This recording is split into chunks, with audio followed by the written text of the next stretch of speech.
Hello! As we move into the school year, we will be doing a lot of synchronous learning on Teams.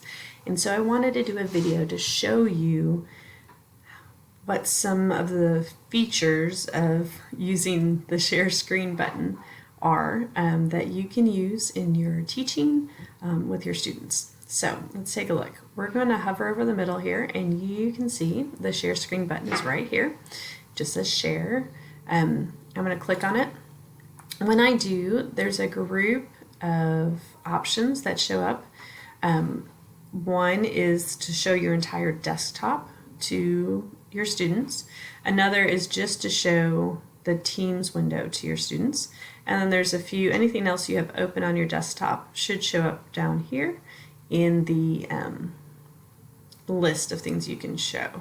Now here I have several PowerPoints open or options. They're not open actually on my desktop. One of the things it does is just kind of show you four of the last PowerPoints that you may have viewed in Teams or have available. And these will be here so that you can pull them up easily if you need them. And then the last thing it has is Microsoft Whiteboard. I'm going to click here first. This is a great tool that you can use in Teams.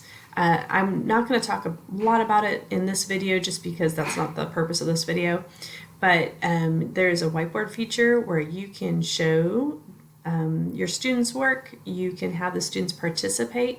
If the students have the app, they can write or you can give them control over your screen and they can write it there.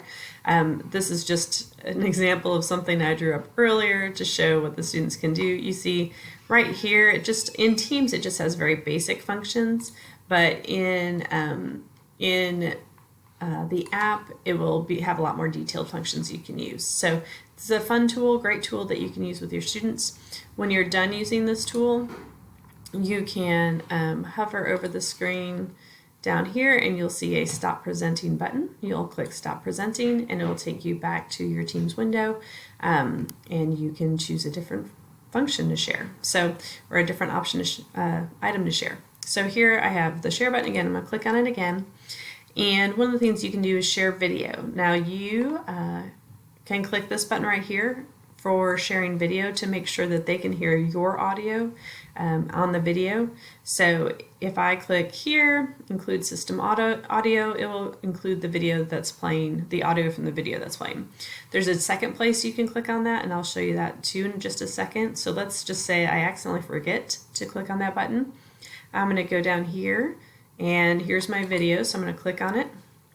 It is going to come up in my window here, hopefully super quickly. There we go. Oop, little flash. Here's the video I want to share. Now I forgot to click that button to make sure that I share my audio. So if I go up to the top of the screen here, I get another bar, and we'll talk about some of these in just a second. But right here is the system audio button. So if right now it's not sharing my system audio, if I click on it, it will share my system audio, and now I'm ready to go with the video. So if I click play, you will be able to hear the video, and so will they.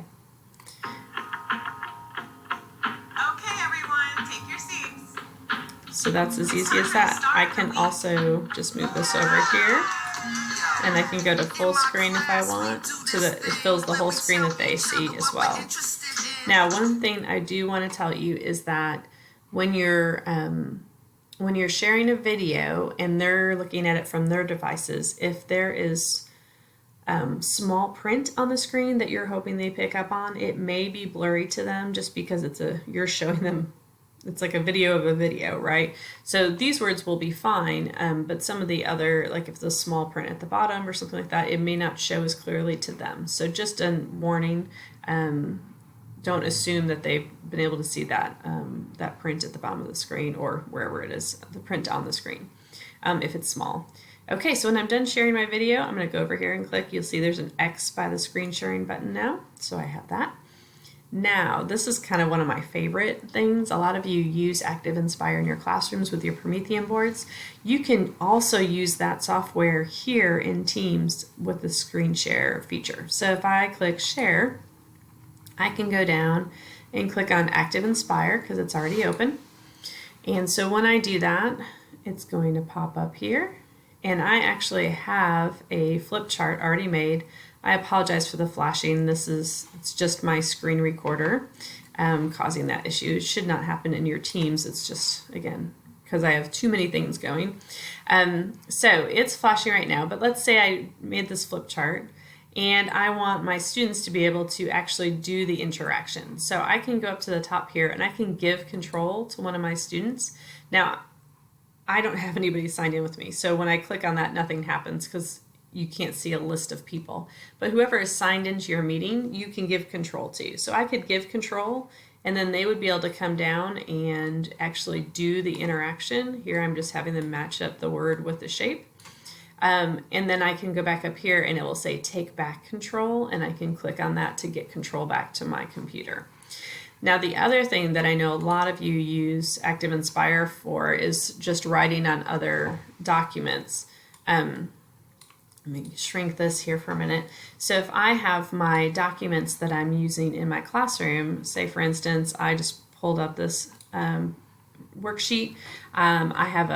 This is just a JPEG of a worksheet that I have that I use with my students, we'll pretend.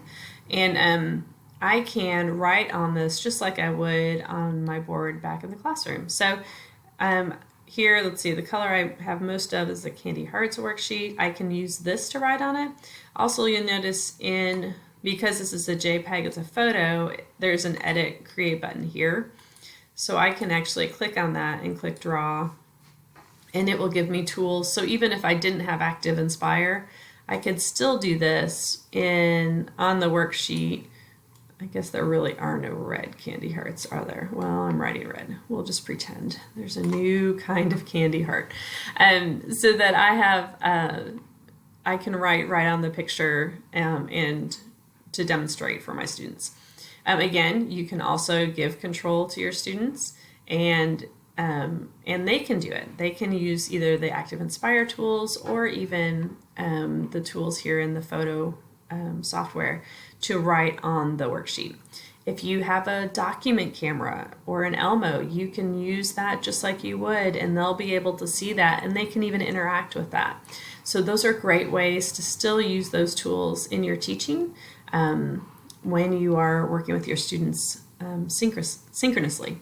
All right, so I'm going to stop sharing again and go back. Here I am. I still have Active Inspire over here on the side. You can see it. They cannot see it because I'm not sharing my screen anymore. So even though you see it on the screen, unless you're screen sharing, they can't see it. Okay, that's just a few ways that you can use the screen share button to work with your students online. We'll do some more videos on scheduling with Teams, so look for those to come soon.